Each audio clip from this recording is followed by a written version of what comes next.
Comme beaucoup de gens, Nicolas collectionne les rhumes chaque hiver.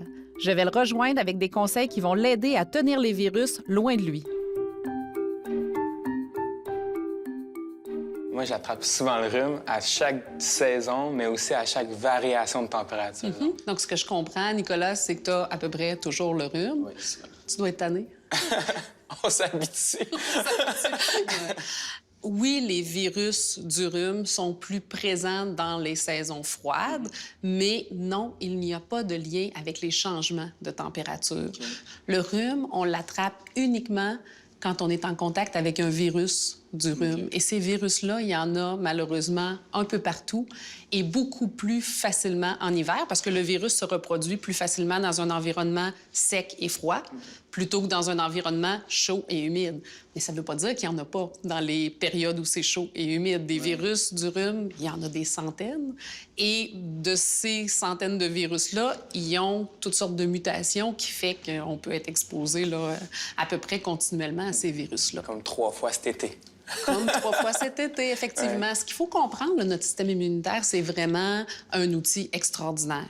Dès qu'on est en contact avec un virus, on a des globules blancs qui apprennent à se défendre contre ce virus-là. Donc, la prochaine fois que tu vas être en contact avec le même virus, il n'y a pas de rhume qui se développe. OK. Mais pour ça, il faut quand même qu'on ait la capacité d'aller développer nos anticorps. Donc, de faire cette étape-là, de créer nos soldats qui vont nous défendre la prochaine fois. Mais si je me défends à chaque fois, bien, je crée une défense à chaque fois que je l'ai, comment je fais d'abord pour rattraper le rhume de mon enfant de 6 mois? Le rhume que tu attrapes, c'est toujours un nouveau virus. C'est un virus auquel tu n'as pas été exposé avant parce que ton immunité n'a pas développé la défense contre ce virus-là. Et donc, l'inquiétude que les gens ont des fois, c'est quand le rhume rentre dans la maison, je l'attrape, je le donne à mon enfant, j'arrête d'avoir le rhume, mon enfant l'a encore, est-ce qu'il va être capable de me le redonner? Ça se peut pas, ça. Okay. Mais par contre, à quelque part, il y en a un autre qui est arrivé dans la maison si tu réattrapes le rhume quelques jours plus tard. D'accord, d'accord. Et pour prévenir les rhumes, est-ce que tu as une idée comment on peut faire ça? Touche à rien. Toucher à rien dans un bloc de verre pourrait être aidant, mais c'est pas très agréable. Mais par contre, si tu te laves les mains fréquemment, de s'assurer que si on a des sécrétions de rhume, si on a des éternuements, de la toux et tout ça, on le fait dans le pli du coude, comme on entend souvent parler. J'ai déjà eu un emploi d'hiver où j'étais tout le temps dehors. Je crois que c'est l'hiver où que j'ai été le moins malade.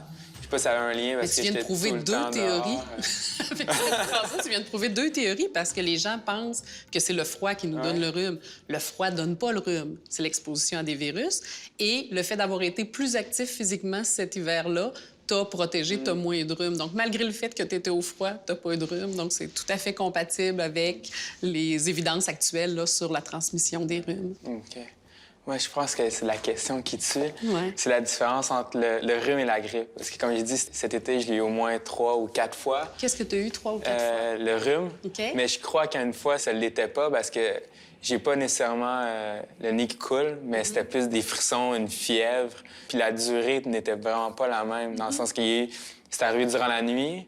Le lendemain, j'étais KO. Mais le surlendemain, c'est comme si rien ne s'était passé, contrairement à un rhume où tu l'étires peut-être un peu plus longtemps. Un rhume, tout le monde en a eu, tout le monde connaît les symptômes. Nez qui coule, mal de gorge, éternuement, on se sent un petit peu congestionné. Des fois, on fait de la fièvre, mais c'est de la petite fièvre. Là. Habituellement, on est capable de fonctionner. Des grippes, on en a peut-être une dans notre vie, des fois une deuxième, mais c'est une maladie qui nous atteint rarement et heureusement, parce que c'est très sévère. Et ce qui caractérise une grippe, c'est vraiment de la toux importante, un gros mal de tête, de la fièvre qui est très forte et des douleurs partout. C'est comme si chaque muscle nous fait mal, on est fatigué, on veut dormir tout le temps.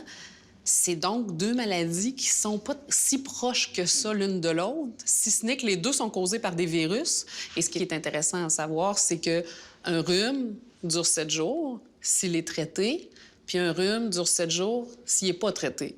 Parce qu'il n'y a rien qui va changer le cours de la maladie. Une fois que le rhume est installé, ça dure à peu près 1 semaine. C'est la même chose pour la grippe. OK.